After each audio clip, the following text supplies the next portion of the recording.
Oke, nostalgia masa lalu sedikit nih. Dimana trio ASL ini muncul, ternyata memang serasa sudah ditakdirkan satu sama lain. Ketiga orang yang memiliki jiwa kebebasan dan pemberontak ini masing-masingnya itu membuat sejarahnya sendiri. Kaisar Api Sabo mungkin sekarang begitu mengancam keberadaannya. Itulah kenapa kemarin dia dan Pulau Lulusia Kingdom itu terkena genosida, ledakan super besar yang menghancurkan pulau di mana Sabo itu berada. Apakah Sabo mati untuk kedua kalinya? Wait, tunggu dulu nih, kita harus menelisik karakter Sabo lebih dalam lagi. Jika kalian ingat, dibandingkan dengan Ace serta Luffy, Sabo itu memang ditakdirkan sebagai seorang yang punya ciri khas yang unik tersendiri. Seorang yang sebenarnya keturunan dari bangsawan. Membuang nama semua itu dan paling cerdik di antara mereka berdua. Nama Sabo bahkan menjadi perhatian para Gorosei sendiri nih sekarang ini, Akainu dan para admiral tertinggi.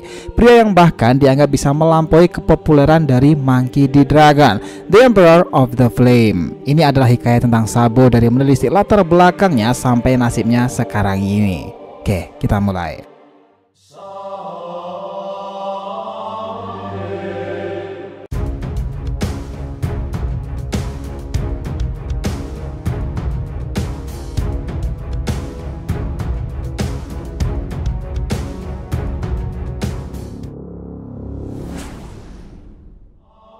Yo nakama, DRTV Mediatif, welcome back again. Nah, kali ini kita akan berikan hikayat nih, cerita tentang bagaimana pria topi pesulap itu hidup, bertahan hidup, mati, hidup lagi, menjadi seorang kaisar api dan dikabarkan mati kembali. Nah, tenang nih, dia itu sangat spesial, namanya Sabo. Oke, biar nggak salah persepsi silahkan simak sampai akhir ya. Jangan lupa klik lonceng subscribe-nya biar nggak ketinggalan informasi lainnya dari DRTV Mediatif. Follow juga nih Instagram dan official TikTok DRTV Mediatif yang berisikan populer konten Asian pop culture lainnya. Oke, kita lanjut. Dengarkan ini baik-baik. Kisah Sabo ini sebenarnya adalah seorang keturunan dari bangsawan. Dia itu berasal dari latar belakang keluarga berada, tetapi hidupnya itu tak seperti yang dibayangkan semua orang. Beberapa puluh tahun yang lalu di sebuah kerajaan gua sendiri, Sabo adalah keturunan bangsawan itu. Dia melarikan diri dari kerajaan dari orang tua yang mulia kerajaan gua itu untuk hidup sendirian di Terminal Grey. Dia tidak membenci orang tuanya tentunya, tetapi mereka memperlakukan Sabo dengan cara yang berbeda. Di pelariannya itulah ia akhirnya bertemu dengan teman pemberontak lainnya bernama Ace. Mereka akhirnya bersahabat dan mulai bertahan hidup. Nah, setelah beberapa tahun berlalu nih, mereka itu kedatangan teman baru bernama Luffy, yang awalnya tak mereka terima karena Luffy adalah pria yang payah dan cerewet. Nah, tetapi nih waktu menyatukan ketiganya dan menganggap semuanya itu sebagai saudara, mereka bersumpah nih demi persaudaraan itu melalui sebuah sake. Mereka bermimpi untuk berangkat ke lautan sebagai bajak laut dan mencapai kebebasan masing-masingnya. Nah, for your information pula nih, karakter ini adalah orang yang memiliki dub bersama, suara yang sama dengan peran legendaris di dunia shinobi sendiri, Uzumaki Naruto. Makanya nih, kalian gak akan heran jika mendengar Sabo itu seperti serasa mendengar suara dari Naruto sendiri. Ya karena suaranya itu emang sama sih, satu pengisi suara. Apakah kita harus menyebutnya Sabo Datebayo? Kan enggak kan? Nah, Sabo ini awalnya akan melakukan itu pada usia 17 tahun ketika ia akan pergi ke lautan. Namun saat melarikan diri dari orang tuanya sekali lagi, tak lama mereka menangkapnya kembali dan membawanya pergi dari saudari angkatnya itu. Sabo kemudian lari dan berlayar sendiri, namun naasnya kapalnya itu malah dihancurkan oleh orang-orang naga langit. Inilah hikayat awal semula nih bagaimana Sabo itu hidup dan juga bertahan, dan dicap sudah mati karena peristiwa kapal yang meledak kala itu. Tetapi kondisi tak berhenti sampai di situ saja. Takdir memang serasa mempertemukannya dengan D. Dragon yang kita tahu ayah dari Luffy sendiri saudaranya. Namun Sabo tak sebenarnya mengenali Luffy lagi kala itu karena dia juga mengalami amnesia. Dia hilang kesadaran dan ingatannya, dan disitulah Sabo mulai menjalani kehidupan yang baru, menenggelamkan kenangan lamanya itu dan hidup dengan pribadi pemberontak di bawah pelatihan Revolutionary Army. Nah, saat usia belia kala itu, dia itu sudah berpikir kritis nih daripada yang lainnya dan menganggap bahwa latihan pertarungan revolusi hanya membuat instingnya itu tumpul. Dia saat itu lebih memilih berlatih sendiri dan langsung melawan gurunya serta Bartolomeu Koma. Tak main-main memang keberanian orang ini, bahkan langsung menguji dan menyerang sang pemimpin Monkey D. Dragon. Sabo punya mentalitas tinggi itu memang. Nah, after time skip nih telah terjadi kala itu Sabo itu didaulat menjadi komandan kedua pasukan revolusi karena perkembangan pesatnya itu. Dia memiliki keberanian dan warisan kekuatan dari dragon serta jiwa kebebasan sejak lahir.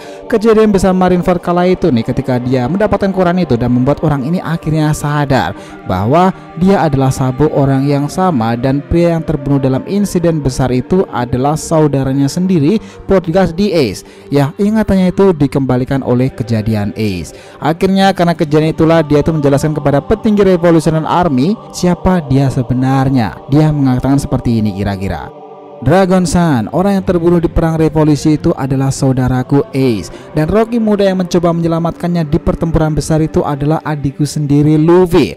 Aku bahkan semakin terkejut lagi dengan takdir semua ini, bahwa Luffy ternyata adalah putramu sendiri. Aku merasa lebih bangga lagi berada dalam pasukan revolusi. Nah, hikayat Sabo tentang bagaimana kesadaran itu kembali dari insiden Marineford kala itu. Kisahnya berlanjut nih ketika dia menjadi pemilik dari Mera-Mera Nomi selanjutnya.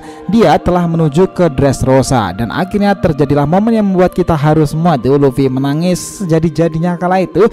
Dia berhadapan dengan sosok yang memiliki outfit seperti pesulap yang mengingatkan dia kepada seseorang di masa lalu. Dan setelah Sabo mengungkapkan siapa dia, Luffy atau Lucci lah, dia tuh menangis sejadi-jadinya. Dia kakaknya Sabo ternyata benar-benar masih hidup.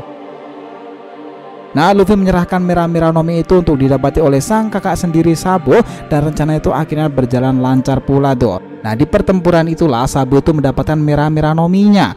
Lalu ledakan besar dari perubahan pertamanya sejenak kala itu mengingatkan kita kepada Hike no Ace, but now he is the man Hike no Sabo. Nah, terdengar aneh memang karena Sabo lebih cocoknya punya julukannya sendiri nih, sehingga terlepas dari embel-embel Hike no Ace. Nah, Mera-Mera Nomi itu memang sudah berada di tangan Sabo sekarang. Sampai suatu masa ke depan ini terjadi, pihak revolusi itu sudah melakukan manuver terbaiknya ke Marijoa sana, menyelamatkan Bartolomeo Kuma, guru Sabo sendiri, serta menyelamatkan beberapa orang di sana. Vivi adalah satu bagian yang tak sengaja terjadi di saat itu.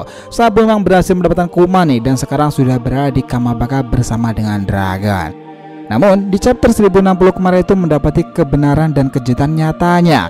Trio ASL itu memang membuat sejarahnya sendiri nih. Ace membuat gebrakan sejak kemunculannya dahulu, bahkan membuat pertempuran besar Marineford yang tak pernah terlupakan. Nah, kini Sabo lebih gila lagi nih. Namanya kian populer, bahkan mendapati julukan baru yang menghilangkan embel-embel Hiken. Dia si topi besar itu dan dikenal luas sebagai The Emperor of the Flame, Kaisar Api baru Sabo. Namun bersamaan pula sementara adiknya Luffy juga mendapati julukan baru Kaisar Yonko. Sungguh tiga saudara yang menakutkan memang. Sabo itu memainkan peran krusialnya saat ini. Tak hanya angkatan laut, dia juga membuat pemerintahan dunia geram karenanya. Fujitora dan Green Bull sempat menghadapinya tetapi tak maksimal.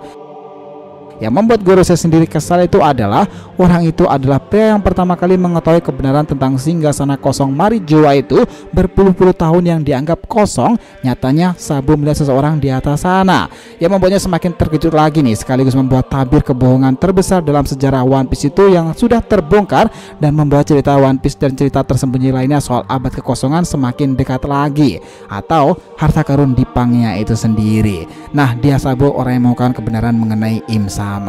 Kondisi itulah yang membuat akhirnya itu melaporkan kejadian itu kepada Dragon. Jika para pendiri 20 kerajaan dalam pemerintahan dunia telah dimanipulasi, dibohongi karena Gorosei sendiri bukanlah otoritas tertinggi. Pihak angkatan laut bahkan tak tahu siapa orang itu. Tetapi Sabo ini adalah orang yang pertama yang buka aib itu bisa saja tersebar luas. Perbincangannya menjelaskan itu kepada Dragon akhirnya membuat sang sosok Imsama itu muncul lagi nih, mencoret dulu Lucia Kingdom dan akhirnya meledakkan pulau itu bersama dengan Sabo. Nah, lalu pertanyaan sekarang itu, apakah Sabo beneran mati lagi untuk kedua kalinya? Apa alasan nih orang-orang menganggap Sabo itu tidak akan selamat? Kami malah berpikiran itu berbeda. Dia adalah Sabo nih, orang yang paling jenius dan cerdik dari trio ASL sendiri, pria yang paling memiliki wawasan luas ketimbang Ace dan juga Luffy. Sabo tak seperti Ace yang mudah marah dan pemikiran yang sembrono. Tak seperti Luffy yang senekat itu, dia ini penuh pertimbangan meskipun memiliki jiwa kebebasan dan pemberontak pula. Nah, DRTV itu berasumsi kuat Sabo itu tak akan mati dengan mudahnya. Dia itu hanyalah peralihan saja nih untuk membuat namanya itu sementara bisa lebih tenang karena sebenarnya dia selamat. Ada yang bilang bahwa Sabo itu bisa saja melakukan bounce back nih dan membangkitkan awakening Mera-Mera Nomi itu, atau bahkan melakukan trik terakhir untuk menyelamatkan diri. Meskipun dia adalah pengguna boy bliss yang tentu lemah dengan air laut. Jikalau dia pun juga tenggelam, seseorang entah itu siapa aja lah bisa aja akan menyelamatkannya. Gurunya sendiri adalah seorang dari ras manusia ikan pula. Nah, jika dia melakukan awakening, maka kemudian ada dua nih. Dia membangkitkan api biru itu atau bahkan malah api hitam. Kami lebih yakin lagi nih, Sabu itu akan muncul dengan kondisi yang tak terduga dari kita semuanya. Dan sedikit cerita nih, biasanya perubahan suatu api itu dari merah itu kalau nggak ke biru ya biasanya itu ke hitam. Dan mungkin kala itu ledakan yang kemarin digambarkan berwarna biru itu adalah efek yang dipengaruhi dari teknik Sabu pula. Who knows? Nah, hikayat tentang Sabu nih, kami pikir tidak hanya berhenti sampai di situ saja. Dia sepertinya itu memang ditugaskan lebih besar daripada sendiri. Mungkin levelnya itu adalah untuk pertemuan perang akbar nantinya antara Revolutionary Army yang sudah bertahun-tahun itu melawan pemerintahan dunia, yang kembali menghubungkan dengan Luffy sendiri dan para sekutu-sekutu lainnya. Nah, apakah akan terjadi perang terbesar pada abad setelah Marineford dahulu? Nah, gimana menurut pendapat kalian? Sudah makin penasaran nggak chapter selanjutnya dari One Piece itu sendiri? Nah, jadi itulah tadi guys pembahasan kita tentang hikayat sang kaisar api Revolutionary Commanders Sabo the Emperor of the Flames. Jangan lupa kasih saran di kolom komentar dan subscribe channel ini. Semoga ceritanya itu memberikan informasi dalam tiap pembahasan animenya. Thank you telah menonton konten DR TV and will be come back.